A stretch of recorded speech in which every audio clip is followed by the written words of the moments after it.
The following program is brought to you by the Catholic Diocese of Harrisburg and the Catholic Communication Campaign. Visit us on the web at hbgdiocese.org. Franciscan Media and this local station present American Catholic Radio, Disciples Called to Witness.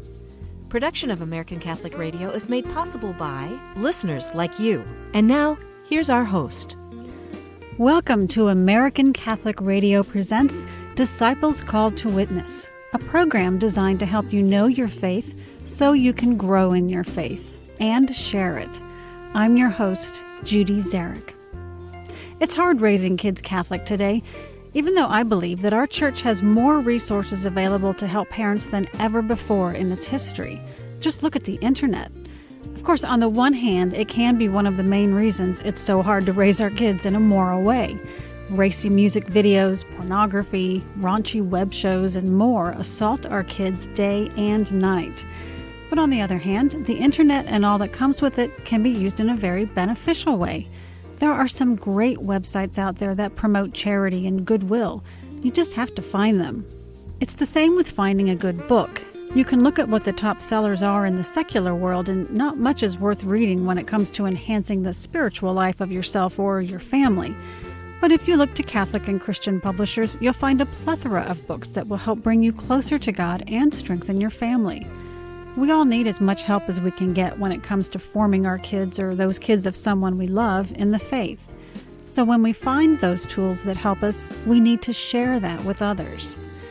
On today's show, I'm going to share with you what I found in the form of a first-time author. My Sharing Faith guest, Julie Kelly, will tell us about the book she wrote specifically for young Catholic kids and inadvertently for parents and adults of all ages. Sharon Cross will speak with Dr. Sean Reynolds in our Discovering Faith segment about some of the ways we can help to keep our young adults engaged and wanting to remain in the Catholic Church. And Bishop Octavio Cisneros will join us and share some thoughts on how important the Christian family is in our call to discipleship. We've got a great show lined up for you, so let's begin and see if you can guess this week's Saint of the Week.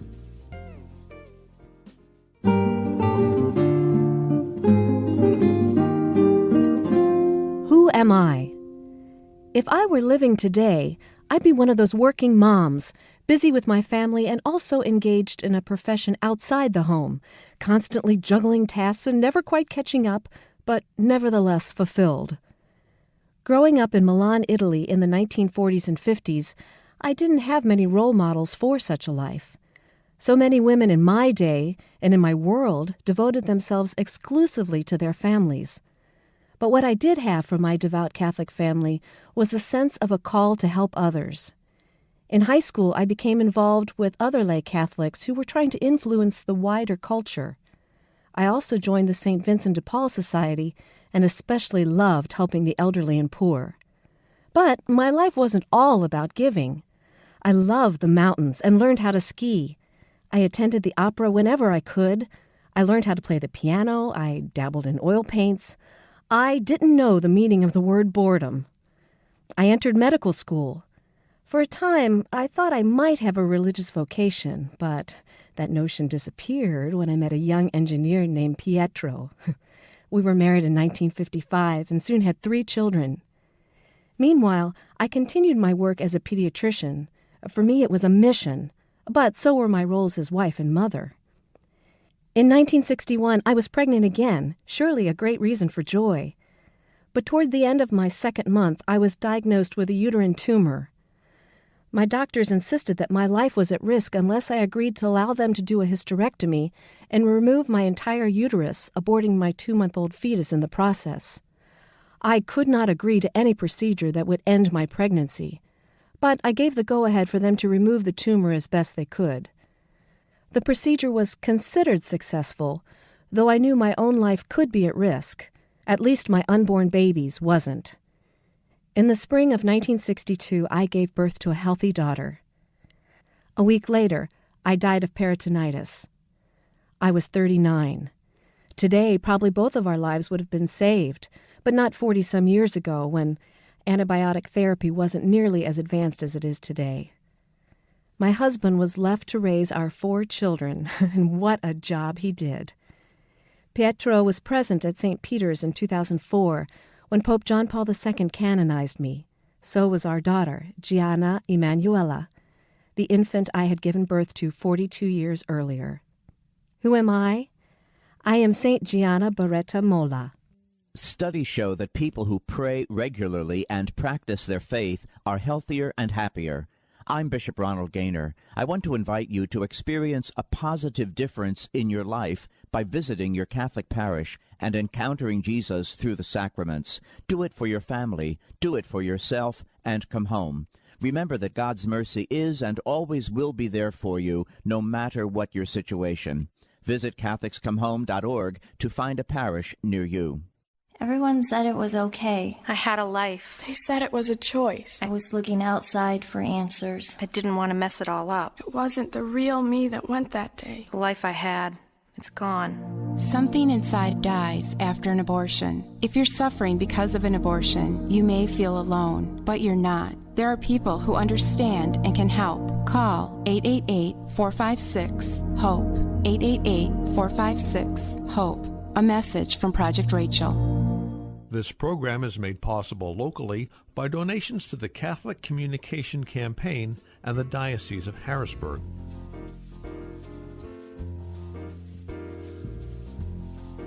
You're listening to American Catholic Radio presents Disciples Called to Witness.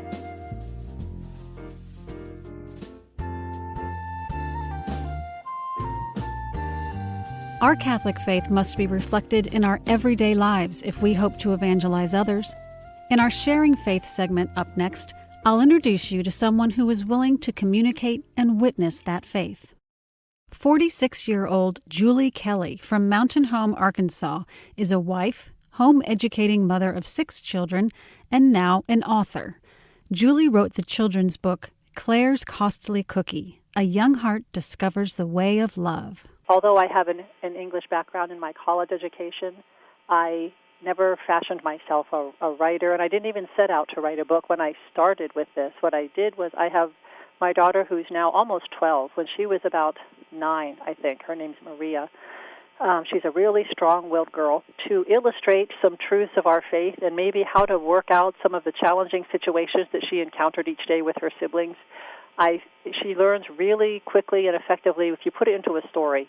And when she was really little, I would tell her what I called Susie stories. And whatever she was struggling with that day, I would put Susie as the character to tell her before she went to bed. And I would illustrate this little girl having the same struggles that my daughter did. After those first few, she would just really ask me for more. And I started writing these stories and sharing them with all my kids. That's how I started to write it, just to teach her some ideas of the faith in a way that was engaging and entertaining and effective for her. Julie saw what a positive impact these stories had on her own kids and decided that maybe other families could benefit from them as well. She developed her short stories into a book. The main character is a 9-year-old girl named Claire, and she's a strong-willed girl. She's a selfish girl. She starts to see that it's causing a lot of problems, and she's raised in a Catholic home, so prayer is not something foreign to her. It's not something that she's personally really tried herself, other than just family prayer and going to Mass and praying the Rosary. With this story, this little girl opens her heart to Jesus a little bit each day in prayer. She gets in trouble for something, and she's like, well, I'm in the middle of my Legos. Is it okay if I talk to you? Mom said I can just talk to you anywhere, so here we go. And she just starts pouring her heart out to Jesus. And then she sits quietly. It just says Claire sits quietly. And when she's sitting quietly, she's really opening her heart to let God speak to her. And what she starts to see is that, wow, I really like talking to you, Jesus, because the whole book is a dialogue with him directly. She finds it very challenging to surrender her self-will, to let God work in her heart. And she finds many failures, and she gets back up and she tries again. And at one point she says, forget all this. I can't do this. This is so difficult. And then God speaks to her tenderly in her heart through prayer again, and she says, oh, I get it. And she keeps on going. It's hard for many parents to speak to their children about God and their faith. It's not always an easy topic to just bring up. but Julie's book gives them a way to approach the subject in an entertaining way. It's a deeply spiritual book, but it's contemporary in its presentation. It speaks to challenges that really every child faces, and yet it's engaging. Julie knew she wanted her book to come from a Catholic Christian family perspective, and she didn't want a publisher deciding what to keep or take out of her manuscript. So she self-published her book and created the website nativitypress.com. It's taken all of her spare time to accomplish, but the rewards have been worth it. My family comes first, and then after that, I steal moments in the wee hours of the morning or after everybody's in bed to do marketing, and that's kind of where my time is, because it's kind of become a prayer apostolate. I pray. That's my main marketing tool, is prayer, to ask. I gave it to our Blessed Mother when I thought maybe the book could be helpful to other children. I offered the whole project to Mary's Immaculate Heart, and I asked for her guidance and the guidance of the Holy Spirit, and I turn to her for everything. It seems that Julie's marketing has been paying off. She's already sold around 1,000 copies of Claire's Costly Cookies, and it's only been available for about 7 months.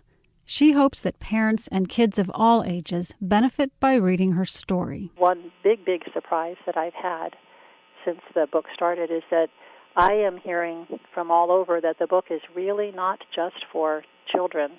So many of the adults that have read it, whether it's grandparents, have read it first to send to grandchildren. They've sent it to other adult children to read, because I think it is just speaking to that part in each of us that really wants to be open to God, and I think that kind of is transcending age lines. It is a book written for children, but I have been very pleased to know that it is also speaking to other hearts as well, to older hearts as well. If you'd like to get a copy of Julie's book for yourself or a loved one, go to her website, www.nativitypress.com.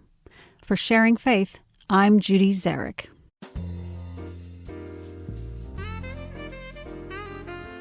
Our United States Conference of Catholic Bishops is helping to guide us in the call to witness our faith to others.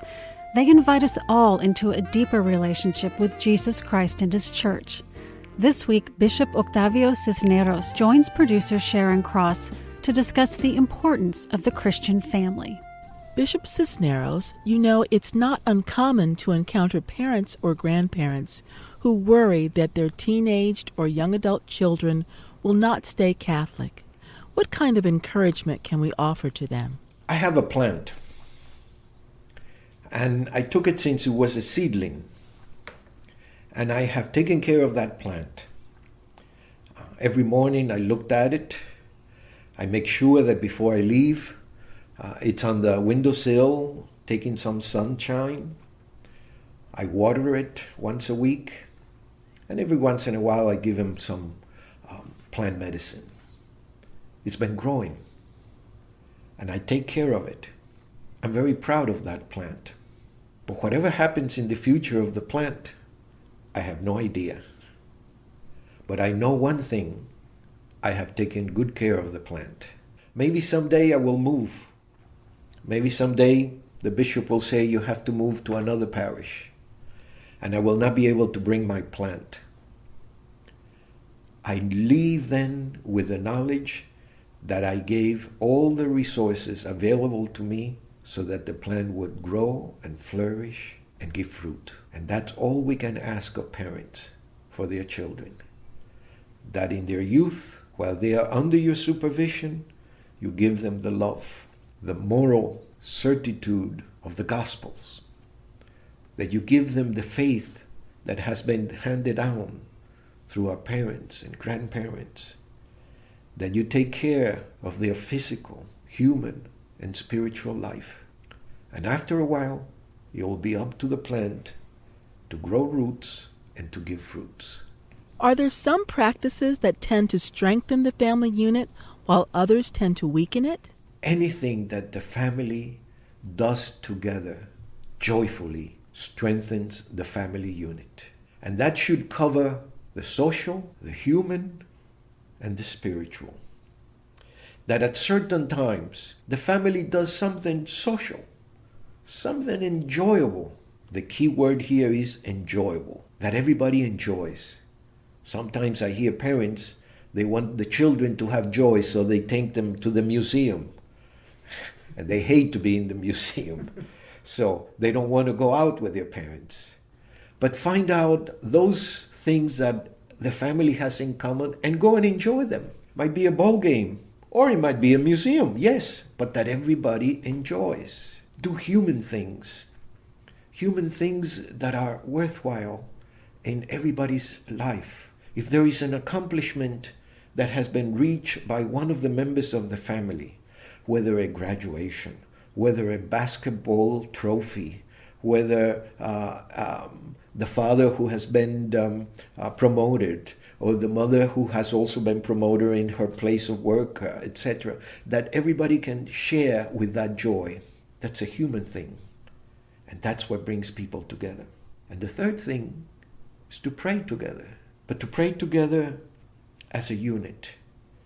To pray together not with necessarily prayers that we know by heart, but just to sit down together as a family and offer a prayer that comes from the heart, that speaks about our relationship with one another and with God. Those are the things that I think that would bring the family together, to strengthen it, to nourish it, to bring that which we so much want in our lives, the peace and the joy of one another. The Disciples' Call to Witness document calls on the extended family to witness to how the Christian life is lived. But sometimes the lifestyles of extended family members may be contradictory to church teaching. How does a family maintain loving relationships in such situations? Christ always asks us to love one another. That is the commandment. Love God and love one another. To love one another does not mean to accept everything the other person does or say. We are all individuals and we all have free will and we all make choices. Sometimes the right choices, sometimes the wrong choices. When we make the wrong choices, we do not accept the wrong choices, but we always accept the individual, no matter what choice he or she may have done. So it is important always to remember that we do not take love away.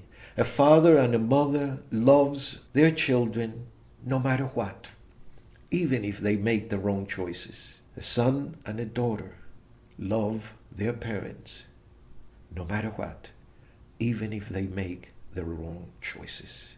They don't accept the choices. They stand by their values. They stand by their ethical and moral beliefs, but they accept lovingly the person. That is what the churches teaches. That is what God teaches. Thanks for joining us today, Bishop Cisneros. Studies show that people who pray regularly and practice their faith are healthier and happier. I'm Bishop Ronald Gaynor. I want to invite you to experience a positive difference in your life by visiting your Catholic parish and encountering Jesus through the sacraments. Do it for your family, do it for yourself, and come home. Remember that God's mercy is and always will be there for you, no matter what your situation. Visit CatholicsComeHome.org to find a parish near you.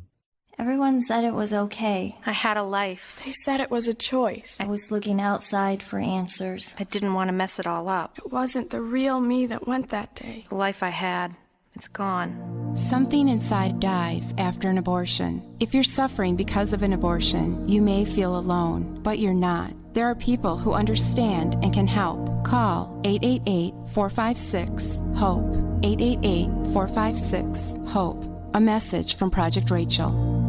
This program is made possible locally by donations to the Catholic Communication Campaign and the Diocese of Harrisburg. Next on American Catholic Radio, it's time for you to guess this week's Catholic treasure. Can you name the annual liturgical day of prayer for the dead? The answer is the commemoration of the faithful departed, or All Souls Day. Prayer for the dead has been a part of Christian life since ancient times.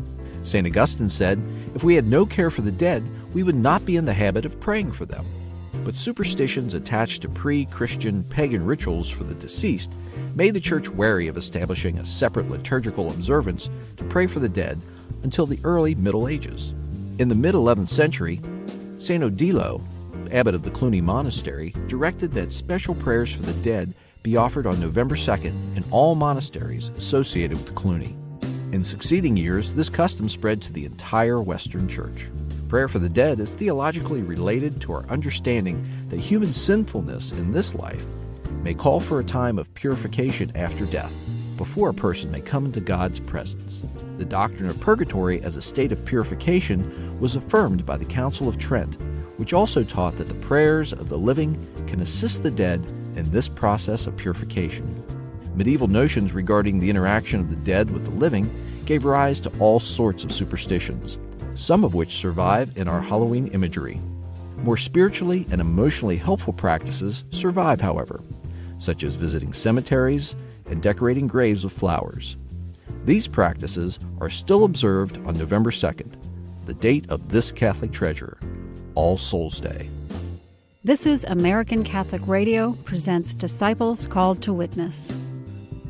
Today on Discovering Faith, producer Sharon Cross talks with Dr. Sean Reynolds. Sean is the Director of Youth Ministry for the Archdiocese of Cincinnati, Ohio.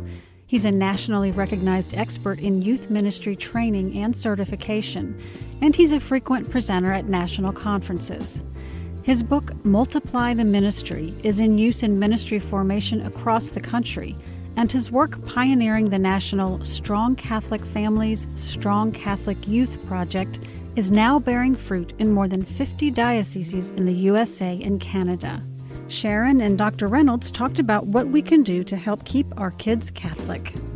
Sean, what kind of faith-based sharing opportunities are available for parents, especially for parents who might feel that their own religious education was lacking? We're in a secular culture. There's no doubt about it, and it has 1,000 powerful influences in the lives of our kids, and that's especially so, of course, after they leave the nest. One of the encouraging things of this longitudinal research that's available to us is that parents continue with their children who are in their 20s and on to their 30s, continue to have a considerable amount of influence. Our children want to stay connected with us and value the relationship that they have with us. I think frequently we doubt our own ability to engage with them in conversations with them about the deeply, profoundly meaning questions in their lives, the faith questions that they have. One of the things I love to do with both our boys, even into their 20s, it's the best time we have, father and son together, is we go on long walks and hikes and talk with one another about life and meaning and faith and what God's up to, and they bring their questions and I bring my insights, and it's a wonderful thing. So I think the final thing I would say is that we absolutely have to get ourselves educated. I guess I'm circling around to that again. Mm-hmm. The question had to do with whether or not we have the language to engage with them in these conversations, and if we don't, we need to get it. We need to be comfortable with those kinds of conversations so that we can bring our faith to the table of those conversations on into their 20s and early 30s. How do you suggest that parents kind of reel back in an adult child who seems to be falling away from the faith, from going to church regularly? There is actual research that points to the power of that prayer. So even if your child is 1,000 miles away and you only speak to that child on Skype or FaceTime or on the phone occasionally, please don't lose faith that those prayers, that heart of faith that you have, it makes a difference. And if the seeds have been planted earlier in life, kids may drift, but goodness gracious, if we have parents, if we've lived that life with integrity, with authenticity, we've lived it in the early years, the middle years, and we're still living it, they know that. It's modeled for them. I firmly believe that it kind of gets in kids' DNA. Yeah. No guarantees. I mean, I know plenty of people for whom it didn't work out quite that way. And again, to circle around and say that our kids are subject to 1,000 influences, and we do the best we can and give the rest to God. What kind of advice do you have for parents whose children want to attend other Christian churches or maybe churches that aren't Catholic with their friends from school or in the neighborhood? I've heard some parents say, well, any church in a storm. And I myself as a parent and as a youth minister have gone back and forth on this. And let me share with you where I've landed. And I'm pretty solid on this, which is this, that I do think allowing kids to have, and in fact inviting them to have a variety of different kinds of church experiences, it's good for them.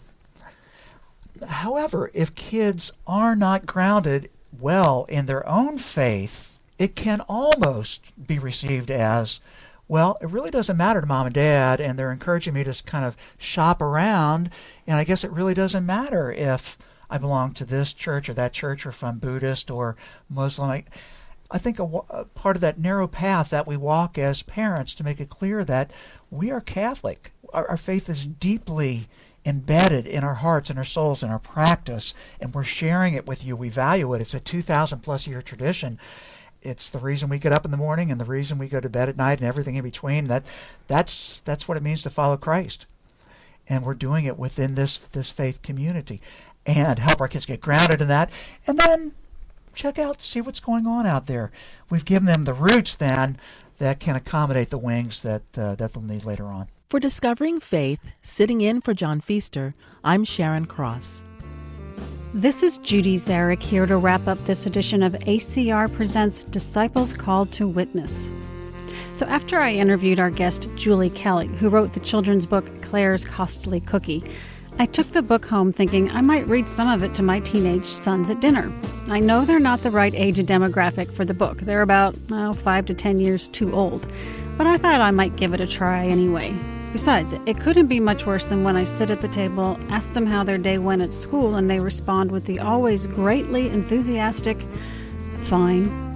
To tell you the truth, I haven't tried it yet. I thought I'd glance through the book before bringing it to the table. It's not that it's a very long book. The chapters are just 2 or 3 pages. But once I started reading, I didn't want to stop. It's that I've been finding all kinds of little spiritual nuggets to hang on to as I read. It's easy to relate Claire's selfishness with the way I feel sometimes about my time or my possessions. What she goes through as a 9-year-old isn't all that different than what we go through all our lives. We struggle with family issues. Disciples Called to Witness. American Catholic Radio, Disciples Called to Witness, is produced by Franciscan Media, a ministry of the Franciscan Friars of Cincinnati, Ohio. Production is made possible by listeners like you. Please visit our website where you can donate and find American Catholic Radio archive programs as well as other resources, franciscanmedia.org. This program is made possible locally by donations to the Catholic Communication Campaign and the Diocese of Harrisburg.